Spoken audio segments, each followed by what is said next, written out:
It was one of those mornings that Oxford does better than any other city I know. Neither bright nor dim, neither promising nor resigned. Just a mild, forgiving uncertainty in the air. The quadrangle at Balliol lay empty save for the pigeons that insisted on rehearsing their slow descents from the chapel roof.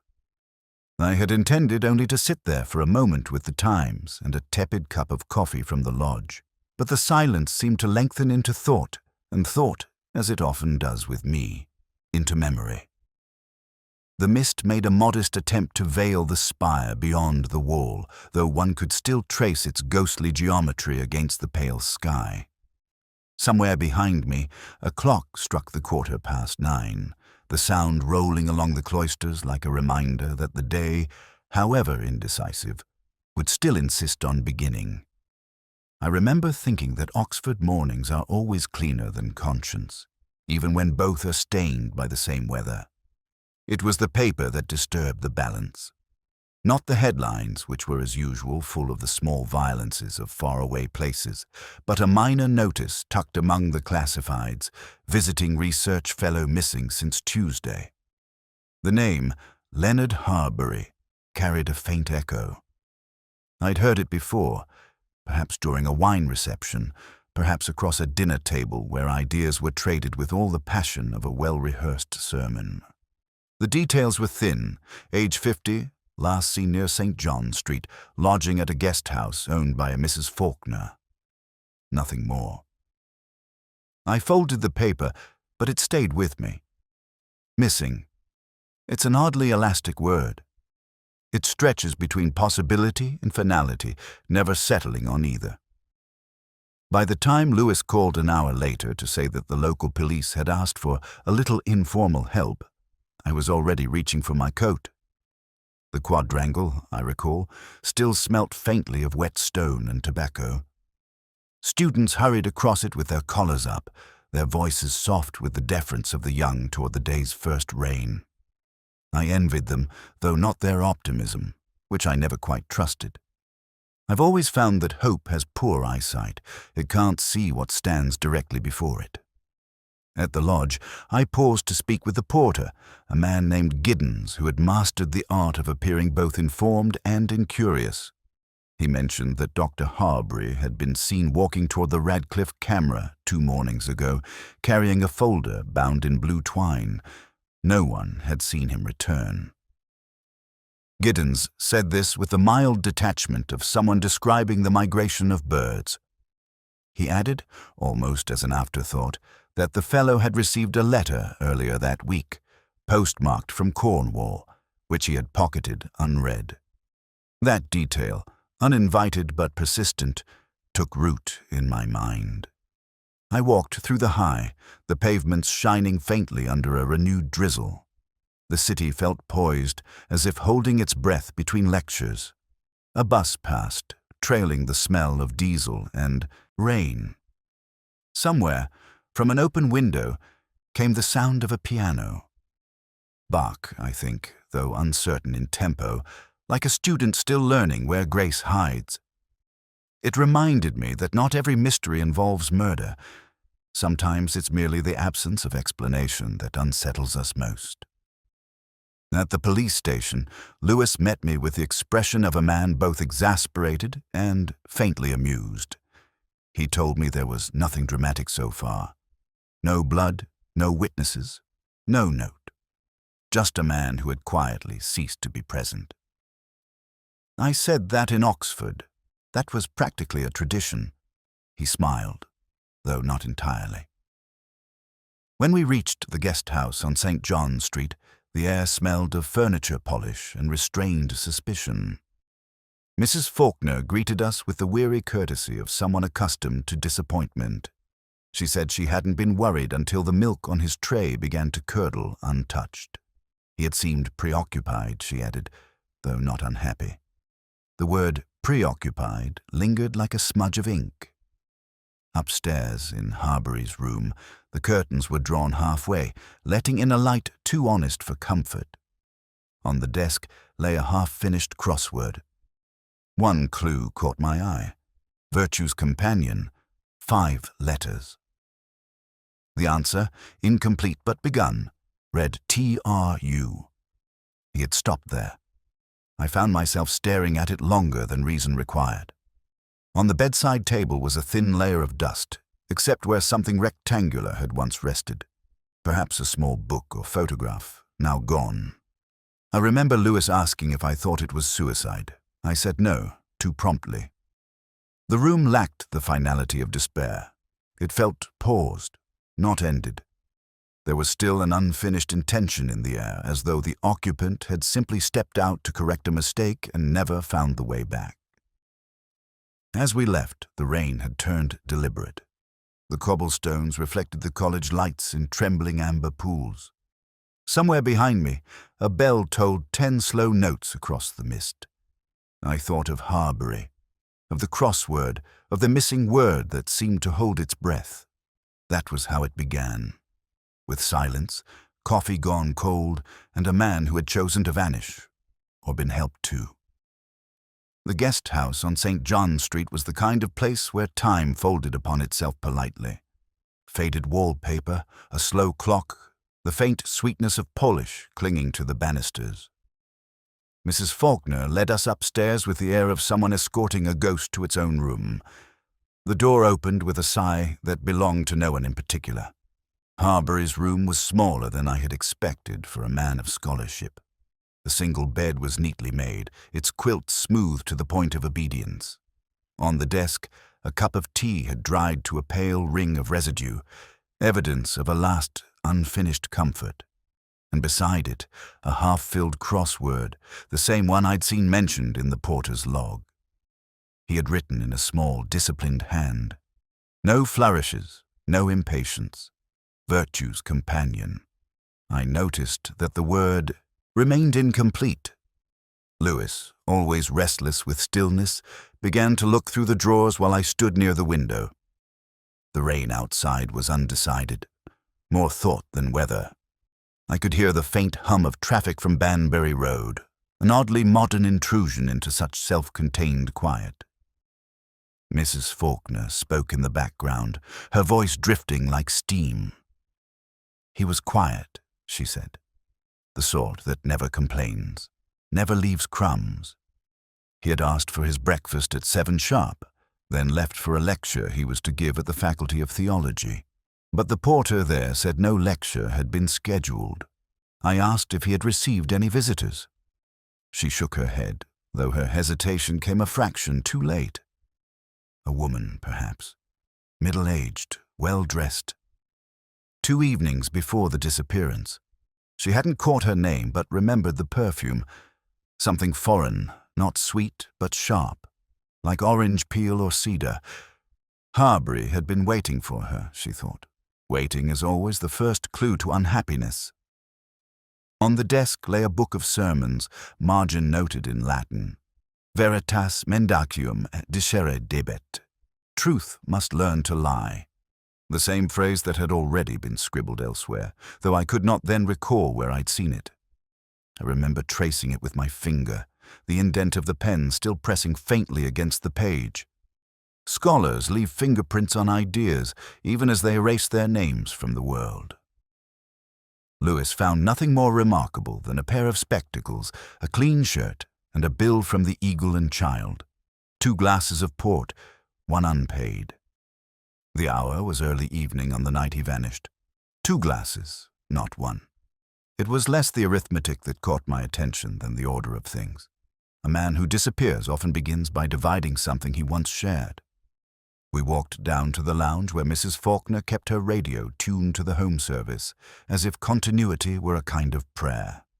She mentioned, while straightening a vase of chrysanthemums, that Dr. Harbury had carried himself as though always rehearsing a thought. He never raised his voice, never lingered long enough to seem quite real. I asked if he'd left a note of departure. None. Only his room key on the dresser, beside a folded handkerchief embroidered with an initial J. Outside, the rain had committed at last. The street shimmered under it, lamplight caught in each shallow puddle like a confession too late to matter. Lewis wondered aloud if the man had simply gone abroad, slipped away from the academic grind. I said it was possible, though not probable. People who vanish from Oxford rarely seek freedom. More often, they seek erasure. Before leaving, I glanced once more at the ledger on the counter. Mrs. Faulkner kept it out of habit, the names inked in neat blue loops. Under Harbury's entry, the next line was blank, but faintly visible, impressed by the pressure of another pen, were the ghostly letters, Trentham. The name had not been written in this book, merely leaned upon it. I closed the ledger and thanked her. She seemed relieved, though not reassured. On the pavement, the drizzle thickened into proper rain. I turned up my collar and felt the old ache of a puzzle just beginning to breathe. Somewhere in that small room, between the folded handkerchief, the foreign perfume, and the 2 glasses of port, someone had left the truth behind, politely unpaid. The invitation arrived by way of the porter's lodge, enclosed in a cream envelope with the college crest faintly embossed, as though the sender wished to appear official but not memorable. A faculty tea, it said, to welcome the visiting fellow. I remember the irony of that, welcoming a man who was already gone. I went, of course. Curiosity dresses itself as courtesy in my profession. The senior common room of St. Swithin's was its usual blend of civility and decay. Sherry glasses lined the sideboard like little declarations of conformity, and the scent of overboiled coffee floated beneath the varnish of old portraits. Academics are creatures of habit. They attend their rituals with the solemnity others reserve for confession. There were 3 of them who mattered. Julia Trentham, professor of philology, all angles and intellect, a woman whose voice seemed to strike consonants like flint. Edward Prynne, the bursar, with a complexion the color of paper and a temper I had already heard discussed in corridors, and Claire Haldane, research assistant to the missing man, young, watchful, and given to silences that felt deliberate. I had met her eyes once across the room and felt, absurdly, that she was measuring my distance to some invisible truth. The conversation moved as such gatherings always do. Elliptical, rehearsed, and threaded with polite cruelties. Someone mentioned Harbury's brilliance in textual reconstruction, someone else his tendency toward moral absolutism. Trentham remarked that intellect untempered by humility was dangerous in any century.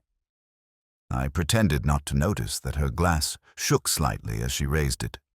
Lewis, beside me, stood like a man exiled from his natural climate. He never quite mastered the art of intellectual camouflage. I envied him for that. He leaned closer and muttered something about how professors could turn even gossip into algebra. I almost smiled. It was during the rector's speech, a meandering homage to Harbury's contributions to the ethics of interpretation, that I noticed the first incongruity. Behind the lectern, the notice board bore a poster for an upcoming lecture series on moral philosophy. One line had been crossed out, then rewritten in smaller script. Truth as disguise. The handwriting was Harbury's. I had seen it on the crossword, yet the ink was fresher than the man's last known appearance. I said nothing, but it tugged at the edge of my thoughts. Afterwards, Trentham approached me with the careful disdain of one accustomed to inspection. She asked, softly, if I believed in coincidences. I told her I believed in errors, particularly the deliberate kind. She didn't reply, but I noticed her thumb brushing the stem of her glass, leaving a smudge of lipstick the color of rust. She set it down as though abandoning an argument. Prynne joined us, his eyes darting between us like a nervous scholar before an examination. He began talking about financial improprieties, about Harbury's request for a grant review that had unsettled certain colleagues. I let him talk. When men of numbers volunteer information unasked, it usually means they're trying to balance something internal. Claire lingered by the fireplace, her attention apparently lost to the glow. When I asked if she had seen Harbury on the day he vanished, She said yes, but her tone held the hesitation of someone rehearsing. He had given her a sealed envelope, she said, instructing her not to open it until he returned. She had kept it unopened. I didn't ask why. Some truths reveal themselves faster when left undisturbed. As we stepped out into the cloister, Lewis remarked that academics were a tribe apart. I agreed, though not entirely. The rain had begun again, persistent and reflective. I found myself wondering what sort of man left behind so many minds still orbiting him, each pretending not to feel the pull. Later that night, back in my flat, I poured a measure of whiskey and opened my notebook. I wrote 3 words: Trentham, Grant, envelope. Then, almost without meaning to, I added a 4th. Disguise. I stared at it until the letters blurred into something else. Perhaps a confession, perhaps a clue. The city outside hummed softly, rain against the slate, thought against thought. Somewhere in that circle of minds, one was already rehearsing the lie that would hold until morning. I've always thought that truth announces itself most quietly when disguised as rubbish. So it was on that Wednesday morning, with a half-burned scrap of paper lodged in a brass ashtray on the edge of a guest-house desk. Lewis had found it first, though he didn't know what he'd found. He said it looked like the remnant of a receipt, perhaps one of those petty academic indulgences: wine, lunch, cigarettes charged to departmental accounts. I looked closer.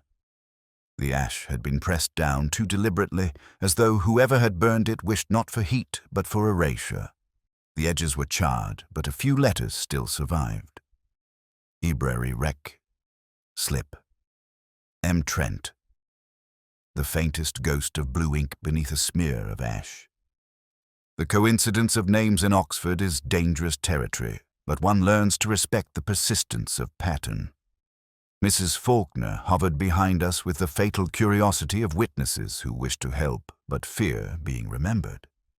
She said the room had been tidied that morning as usual, though the cleaner, a Polish woman named Irena, had mentioned that the ashtray was still warm when she emptied it. The thought lingered. Someone returning to a vanished man's room after his disappearance. Someone with unfinished business. I told Lewis to ask for the cleaning rota, though I already knew he'd protest the absurdity of bureaucracy in a missing person case. Still, it is in the paperwork that people betray themselves. Every form carries a signature more telling than ink. Outside, the rain had receded into that curious Oxford brightness that never quite becomes sunlight. I walked to the Bodleian, the air thick with the smell of wet stone and dusted vellum. The librarian on duty, a thin man with the disposition of a disappointed curate, confirmed that Dr. Harbury had indeed requested several rare items: early English sermons, a treatise on confession, and a privately printed pamphlet from 1938 by an M. Trentham. The latter, it seemed, had been removed from the archives the week before. Harbury vanished. No record of return. I asked to see the request slips. There it was: Harbury, Leonard. And below, in the faint graphite of another hand, approved by J. Trentham. The signature was confident, looping, not the hesitant scrawl of bureaucracy. I traced it absently with my thumb. A professor's name written twice in the same week, once author, once approver. I left the library wondering how often scholarship shades into confession. That evening I found Julia Trentham in her rooms at St. Swithin's, seated beneath a halo of lamplight, her desk crowded with translations and the wreckage of what might have been dinner. She greeted me with the calm of someone expecting to be accused. She said she had indeed known Harbury. Collaborated was her word, but denied signing any library forms on his behalf. I mentioned the ashtray. She smiled, thinly. She said she hadn't smoked in years. It was a poor lie. A half-crushed packet of Gauloises sat by the window, the blue cardboard softened by damp. As she spoke, she reached for a match to relight the candle beside her, and in that moment I saw her hand tremble. not from fear, but from exhaustion. She said Harbury had been obsessed with a moral paradox. That truth, when uttered, becomes a form of deceit. I asked if that was his idea or hers. She replied that all ideas in Oxford are borrowed, some more discreetly than others. When I left, she handed me a slim notebook bound in red leather. It contained nothing of substance, lists of readings, stray quotations, but between 2 pages rested a folded scrap identical in texture to the burned one. I did not mention it. She had slipped it there either by mistake or by invitation. Back at my flat, I unfolded the fragment. A partial sentence emerged. He knows. Must destroy. The ink had run, but the urgency was unmistakable. I placed it beside the crossword still lying on my desk. Harbury's clue, virtue's companion, and this half-burned message seemed to share a grammar of concealment. Both suggested that truth survives by hiding within what's incomplete. I poured myself a drink and stared at the ashtray on my own table. It was empty, but I thought I could still smell the faint trace of burnt paper, the ghost of an erased thought. Somewhere between those ashes and the silence of Julia Trentham's trembling hand, the story of Leonard Harbury was beginning to take shape, not as tragedy nor crime, but as something subtler, an act of intellectual mercy. The river had a way of pretending innocence. It moved with that quiet persistence peculiar to English water, neither threatening nor kind, merely inevitable. When they called me to the embankment near the boathouse, I could already hear its tone, calm, unbothered by the fact that a man had drifted dead among its reeds. Lewis was waiting beside the constable, both of them looking vaguely embarrassed, as though the corpse had arrived uninvited to some polite event. I walked the short distance from the towpath to the water's edge. The man was elderly, perhaps in his 60s, his face bloated by the river's patience. His shoes were scuffed, his jacket a porter's uniform from one of the colleges, St. Swithin's, if my eye didn't deceive me. They told me there was no sign of struggle. He'd been found wedged against the supports of the footbridge, his cap missing, his pockets empty but for a small notebook. It was waterlogged, the pages blurred into indecipherable tissue. Only the pencil marks at the edge survived, tiny initials and numbers written in the cramped hand of someone used to clerical detail. Lewis passed it to me in a plastic sleeve. He said the pathologist guessed 2 nights in the water, maybe 3. I nodded, though my attention was on the first entry that could still be read. LH, bridge 8 p.m. The rest of the line dissolved into stains, but the letters, faint as breath, were enough. Leonard Harbury had once more surfaced, though not as body, but as echo. We walked along the bank, the air thick with the smell of wet wood and diesel from a passing punt. I tried to imagine the meeting, the missing fellow and this old porter by the river, in the hour when the colleges closed their gates. What would they have discussed? Not theology, surely. Secrets prefer simpler vocabulary. Lewis mentioned that the porter had retired 2 years earlier after a minor scandal involving stolen library volumes. Not valuable, just obscure. Books no one would miss unless they knew where to look. I asked who had discovered the theft. He said it had been Harbury, during his last sabbatical at St. Swithin's. I remember feeling that quiet satisfaction that arrives when 2 unconnected lines of thought suddenly rhyme. We stood by the parapet of the bridge, watching the light shift on the water. Across the river, students rowed without conviction, their shouts thin against the drizzle. The porter's notebook, for all its smudges, felt less accidental now. LH, bridge 8 p.m. If Harbury had indeed arranged that meeting, then this man's death was not random, nor recent its cause. Oxford's crimes rarely are. Later, in the morgue, I studied the body again. There was a bruise just above the right temple. Subtle, round, the size of a coin. Lewis thought it might be from the bridge supports. I thought otherwise. Accidents leave their marks in chaos, not geometry. That night, back in my flat, I laid the notebook beside Harbury's crossword. Both were incomplete, each holding fragments of a language half swallowed by water.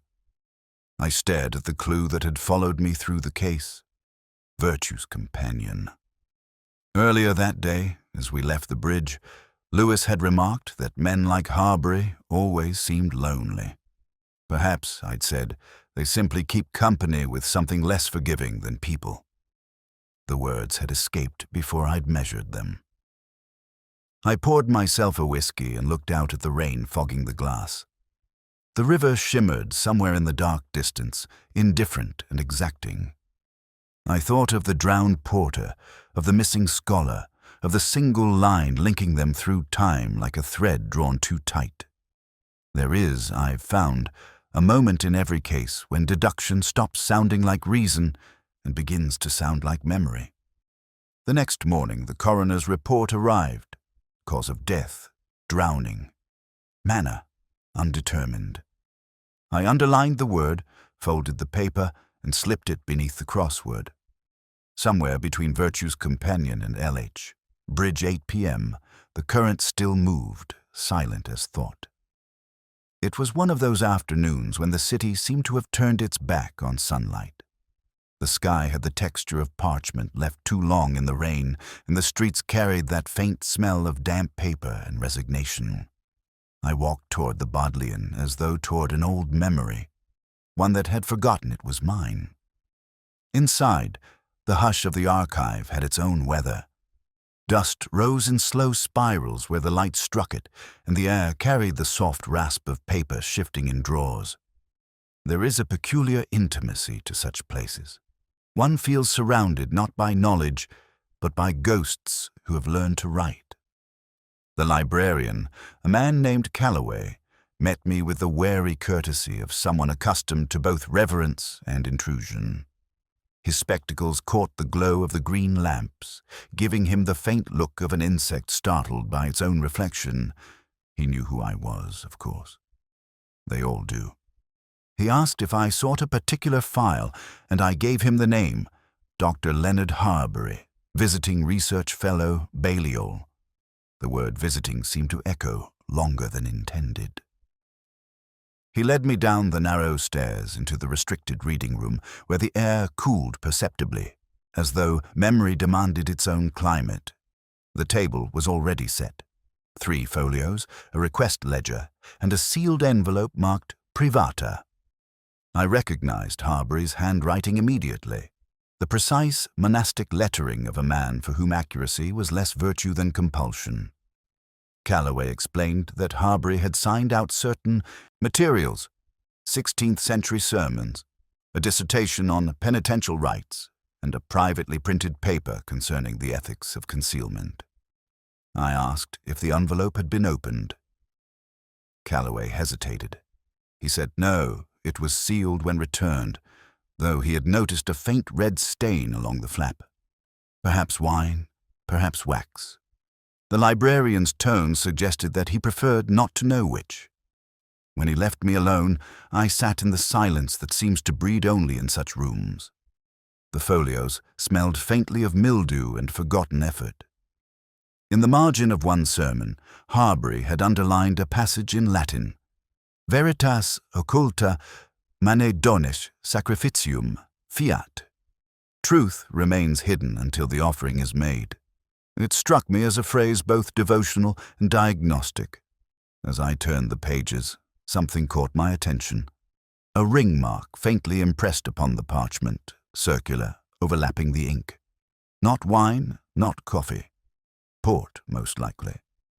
I recalled the unpaid bill from the Eagle and Child, the 2 glasses, and imagined Harbury seated there, perhaps with Julia Trentham, discussing the moral worth of deceit over vintage port. I thought of her hands, steady now, but once trembling over a matchstick. The sealed envelope, though, refused such imagining. It lay there, pale and self-contained, a question that had no desire for answer. I turned it over and found on the back a faint indentation, the ghost of a word pressed through by some earlier sheet. Forgiven. Whether it was Harbury's writing or another's, I could not tell. But forgiveness, I've often thought, is simply another form of erasure. Calloway returned to collect the register. I asked him almost idly whether he had seen anyone else consult these same materials since Harbury. He frowned, consulted the ledger, and nodded. Yes. 3 days after the disappearance, a Miss C. Haldane had requested access to the same texts. He had thought little of it then. Assistants often followed their supervisors' trails like dutiful shadows. But now, he said, it seemed rather too dutiful. I left the library as the first drops of rain began to tap against the leaded windows. The quadrangle was empty, save for a lone student sheltering under the eaves, reading by the last of the light. I envied him for a moment. That faith in words to explain the world? Mine had long ago turned traitor. Back in my office, I unfolded my notes beside Harbury's crossword. The clue I'd been avoiding still waited there, half complete. Virtue's companion. 5 letters. I filled in the missing word, truth, and found, absurdly, that it gave me no satisfaction. For Harbury, truth had always been a sentence with too many clauses. I poured a small whiskey and looked again at the ring mark in my mind. That faint circle of port staining the parchment of history. Someone had opened the envelope. Of that I was certain. Whether out of love, guilt, or curiosity, I could not yet say. But the word forgiven lingered like the aftertaste of sacrament. In Oxford, forgiveness is seldom about mercy. More often, it is merely the moment before someone decides to destroy the evidence. It was late afternoon when Julia Trentham asked to see me again. The porter at St. Swithin's found me in the quad, said she had been waiting in her room since noon, her voice on the telephone thin, deliberate, as if she were reading from an already prepared script. The corridors leading to her staircase carried the stale scent of rain-soaked coats and varnish. Even the walls seemed to listen. She greeted me not with hostility, but with an air of premature forgiveness. There was tea on the table, untouched, and a folded handkerchief beside it, faintly marked with rouge. She said she wished to tell me the truth at last, and I remember thinking how often that phrase announces anything but. Her confession, if one may call it that, came quietly. She said Harbury had come to her rooms that night, agitated, accusing her of intellectual theft. She had lost her temper, struck him with a brass paperweight, and watched him fall. Panic, she said, had followed. Panic and pity. She had wrapped his body in a rug and dragged it down to her car. Later, she said, she had left him by the river. She spoke without tremor, like someone recalling a story she'd read once and half believed. Lewis, sitting beside me, scribbled dutifully. I watched her instead. Her eyes didn't flinch, not even when I asked the kind of questions that should have cracked the surface. What time had it happened? Had anyone seen her? Did she remember which bridge? She said the details didn't matter. The weight of guilt had become unbearable. It was that word, weight, that betrayed her. A woman who strikes in fury remembers texture, sound, the recoil of flesh and metal. She had the cadence of a scholar describing a metaphor, not a murderer recounting her act. When we left, Lewis asked what I thought. I said she was lying, but that didn't make her innocent. He frowned the way only honest men do when confronted by the necessity of ambiguity. That evening I walked alone to the river, to the place where the porter's body had been found. The water, sluggish and pewter, reflected nothing. A single heron stood by the bank, motionless as doubt. I remembered Julia's hands on the candle in her study. The tremor I had mistaken for guilt might have been something lonelier. Longing. She had loved him or envied him, which in Oxford often amounts to the same thing. Back at my flat, I poured a whiskey and considered the shape of her confession. Too polished, too literary. It lacked the disorder of truth. People rarely confess to crimes they can still bear. They confess to the ones they need rewritten. On my desk lay the fragment of burned paper from Harbury's room. He knows. Must destroy. I turned it over again under the lamplight. The handwriting, I now realized, was not Harbury's, but hers. I could almost see her there, sitting by the fire, feeding one half of the message to the flame, keeping the other by instinct, an academic unable to finish a deletion. Lewis telephoned just after midnight. Forensic had examined the paperweight. No trace of blood, no fibers, no residue. He said she might have cleaned it. I said she might never have touched it. We spoke for a while, neither of us mentioning the other possibility, that she had confessed to shield someone else. Sleep came fitfully, broken by the sound of rain against glass. In that blurred half-light before morning, I thought again of Harbury's crossword, of the unfinished clue. Perhaps the answer was not truth after all, but something its mirror, the sort of word that hides in plain sight, meaning its opposite. I found myself writing one in my notebook before dawn. Falsehood. And then beneath it, Trentham. Not as accusation, nor proof, but as reminder. Oxford teaches us that every confession is merely an essay in disguise. The lecture theatre smelled of chalk and damp wool, the kind of scent Oxford preserves in defiance of ventilation. The place was almost deserted when I arrived, though the blackboard still bore the ghost of a previous talk. Fragments of Latin syntax, half erased, lingering like the echo of thought itself. Harbury had been scheduled to speak here on moral paradox in Renaissance theology. Instead, the room had remained empty that night, except, I now suspected, for him. The porter unlocked the door with the theatrical caution of someone accustomed to ghosts. He said the notes had been found 2 days after the disappearance, left beneath the lectern as though the lecturer had stepped out for air and simply forgotten to return. He was wrong about that, of course. Scholars forget many things: birthdays, wives, meals, but never their notes. I stood at the front row, reading his handwriting under the uneven light. The first page began with a quotation from Pascal. "We do not show greatness by being at one extreme, but rather by touching both at once." Beneath it, a question written in smaller hand. When does truth become disguise? There was something unbearably personal in that line. Not academic musing, but confession. I'd seen the same phrase, nearly identical, on the poster behind the rector's lectern at the tea. Truth as disguise. The handwriting again unmistakably Harbury's, but fresher, too deliberate. Perhaps an afterthought, perhaps a signal. Lewis arrived late, his raincoat dripping against the parquet. He asked if I had found anything new, which in his lexicon meant anything practical. I told him no, but even as I said it, a detail stirred. The notebook, the river, the initials.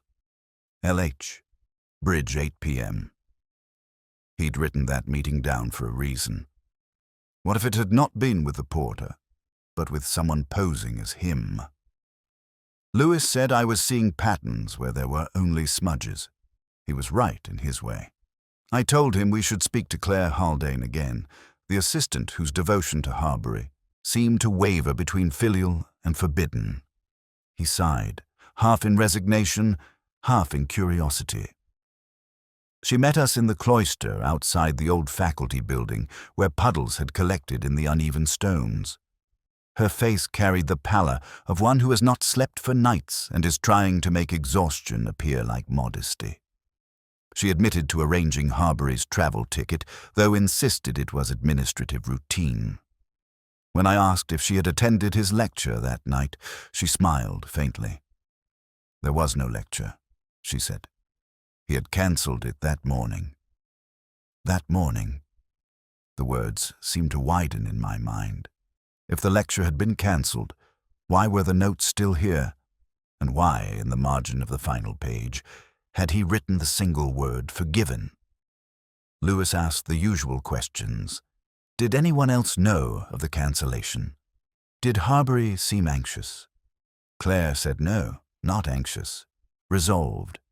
He had spoken of closure, of setting something right. I asked if that was his phrase. She nodded, and I believed her. It was exactly the sort of moral idiom Harbury would choose for ending a life. When she left, I lingered beneath the archway watching the rain. The city, for all its erudition, has a way of keeping its sins provincial, quiet, meticulous, almost graceful. A man can disappear here without ever leaving. That evening I returned to my flat, carrying the lecture notes in a brown envelope that smelled faintly of dust and printer's ink. I spread them across the table, aligning each page as though assembling a map. The final sheet was written on the reverse of an old letterhead, St. Swithin's College Stationery, and at the bottom, in smaller script, a line in Latin, non omnis error est peccatum. Not every mistake is a sin. A curious phrase for a theologian contemplating exposure. It sounded less like doctrine than justification. Outside, a police car murmured down the high, its lights slicing the fog. I thought again of the missing lecture, the sealed envelope, the ring mark of port on the sermon folio. He had left a trail of careful half-truths, each one designed to appear accidental. Perhaps he had indeed staged his own disappearance. Or perhaps the disappearance had been staged for him. I poured another drink, left it untouched. The city bells struck 10, the sound spreading across the roofs like slow arithmetic. I turned back to the final page of his notes, to that word written alone beneath the closing paragraph. Forgiven. Not every mistake is a sin, I murmured. But some, perhaps, are simply too beautiful to be forgiven. The photograph waited where memory often hides, in a drawer that should have held nothing but dust. Lewis found it while cataloguing the belongings of the dead porter, and I remember the sound of that drawer sliding open, a sound too soft for discovery, too final for denial. He handed it to me in an envelope, as though it were something indecent. A college photograph, dated 1978, the kind every generation. Commissions to prove that learning once happened in color. Rows of scholars arranged in the usual hierarchy of certainty. Tutors in front, students behind, all gazing into the future with the calm vanity of those who still believe in tenure, truth. There, near the center, was Harbury. Younger, less certain of his intellect then, his eyes caught somewhere between defiance and apology. To his left sat Julia Trentham, her hair darker but her posture the same, upright, unwilling to yield. And beside her, half smiling as if aware of some private joke, Edward Prynne. The porter, younger too, stood in the far corner of the frame. Not quite part of the gathering, but not excluded either. His presence tolerated like a servant's shadow at a feast. The photograph had been folded once, and the crease ran directly through Harbury's face. Lewis said there was something else. On the back, faint pencil marks, initials, dates, and a fragment of a title. The Confession of the Scholar. I turned it over again, and suddenly the drowned man's notebook made sense. The cryptic entries, LH, JT, EP, were not appointments, but reminders. The first letters of names from the past, a ledger of guilt, perhaps, or of witness. I looked again at the image.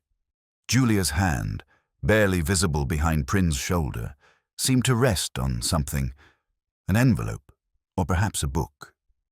It might have meant nothing. Photographs often record coincidences mistaken later for clues. But I felt the faint tremor of connection, the way one hears harmony before recognizing the melody. Lewis, less haunted by subtleties, asked if I thought they'd all been involved in the same business. I said yes, though not in the way he imagined. In Oxford, I told him, people commit their worst sins through intellect. It makes them easier to forgive.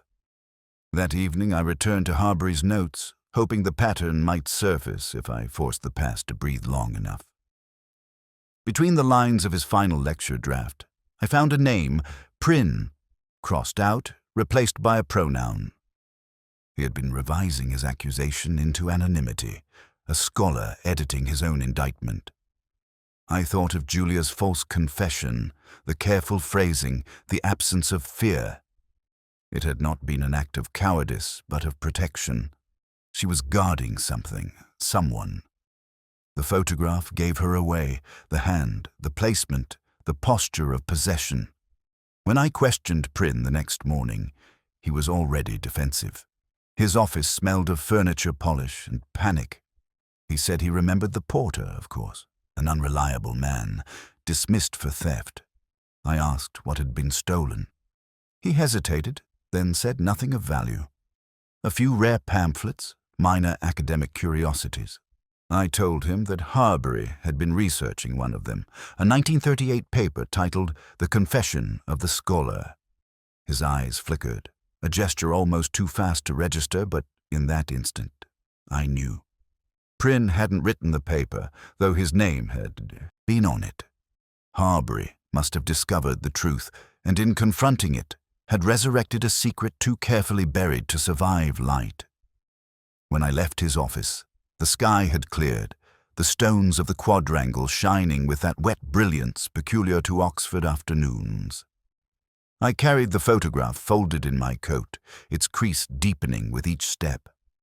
There is something unbearably human in the way we try to fold the past, to contain it, make it smaller, manageable, but it never stays folded. That night I poured a drink and looked again at the faces in the photograph. The porter, the scholar, the professor, the woman, a circle of minds once bound by learning, now by loss. I traced the crease with my thumb until it split, just slightly, and thought how thin the paper was, how easy it is, after all, to tear through time. It was raining when they pulled the body from the weir. I remember the color of the water, grey as solder, with the faint gleam of something resigned beneath its surface. The constables moved with that careful indifference men reserve for tragedy that has already settled. I stood on the bank, collar turned up, thinking less of death than of grammar. The way a life, like a sentence, must end somewhere, though often not where one expects. The coroner said accidental drowning. He always did. But I had seen too many men arrange their accidents with academic precision to mistake this one. Leonard Harbury had written his last thesis in water, and I, reluctantly, was its reader. His body bore no violence, no farewell note, no theatrical gesture of despair, just the stillness of conclusion. They found in his coat pocket a letter addressed to no one, unsigned but written in the hand I now knew too well. Truth lies within the well, not above it. A borrowed line. From Browning, though borrowed with purpose. Scholars steal quotations the way sinners steal prayers, hoping repetition will grant absolution. Julia Trentham came to see me that evening. She stood by the window of my office, looking out at the quadrangle where the lamps made small circles of clarity in the rain. She said nothing for a long time. Then, quietly, that he had come to her before the end. He'd left her a note she had burned and a forgiveness she hadn't asked for. She said she wanted to tell me everything, but I already knew that everything was too large a word for truth. I asked what he had wanted from her. She said understanding. And did you give it? I asked. She said she tried. But understanding, like faith, is only complete in retrospect. When she left, she touched the edge of my desk as though steadying herself on an object that wasn't there. I watched her walk away through the drizzle, her coat buttoned too tightly, her shadow thin and precise. I thought of the photograph, of her hand behind Prynne's shoulder, holding the past in place. That night I went through Harbury's papers, one last time. The lecture notes, the sealed envelope, the crossword. It struck me, as I stared at them, that his disappearance had never been about escape, but about authorship. A man weary of annotation choosing finally to write his own ending. Lewis came in, dripping wet, carrying the report from the pathologist. No poison, no head wound, no struggle. He said it must have been suicide. I said perhaps. He frowned, waiting for the part of me that still clung to logic. I told him that some deaths are deductions, others footnotes. He looked at me as though I had spoken in code, and perhaps I had. After he left, I poured a whiskey and sat in the dark. The rain had stopped, but the air still hummed with its memory. I unfolded the crossword. The final clue, Virtue's companion, 5 letters, stared back at me, unfinished. I filled in the missing letters. Truth. It should have comforted me, but instead I felt the faint chill of irony. Truth had been his companion, yes, but also his executioner. Later I walked to the bridge. The water moved slower now, as if thinking. A single scrap of paper clung to the railing, its ink bled to blue. I couldn't read the words, but I recognized the hand, careful, deliberate, disciplined even in surrender. He had left enough to be found, but not enough to be understood. That was his final courtesy. In the end, Oxford kept him, as it keeps all its dead, filed between the pages of memory, indexed under the heading Unsolved but Understood. I think of him sometimes, not with pity, but with a kind of envy. To write oneself out of the story, cleanly, coherently, that's the one thesis none of us quite manage. The next morning, the sky cleared. The streets smelled of stone and reprieve. Students hurried across the quad, their laughter careless against the stillness that lingered from the night before. I watched them and thought how easily the living resume their sentences, unaware of those who have chosen the full stop. I returned to my office and opened my notebook. Beside Harbury's name, I wrote a single line. He sought truth and found silence. Then I closed it. The case, such as it was, had ended. Not with revelation, but with punctuation. A period placed, at last, where once there had been only revision. The rain had stopped by morning, though the stones still remembered it. Oxford always looks newly washed after a death, as if the city insists on a kind of propriety. I walked through the quad beneath a sky the colour of pewter, thinking not of Leonard Harbury, but of silence, the peculiar kind that lingers after understanding arrives too late to be of use. On my desk lay the crossword, the same one I'd taken from his room weeks before. Its creases had deepened, its paper yellowed at the edges. The final clue remained incomplete. Virtue's companion, 5 letters. I had filled in truth once before, confident in the neat symmetry of the word. Now, looking at it again, I wasn't so sure. The word felt too pure, too self-satisfied. Perhaps the right answer had always been guilt. Lewis stopped by in the afternoon. He said the case was closed, officially. Harbury's death ruled accidental. No charges, no inquiry, no ghosts to chase. I nodded, knowing better. Oxford prefers its ghosts unsolved. They make better company that way. He asked if I was satisfied. I told him satisfaction was a state for accountants.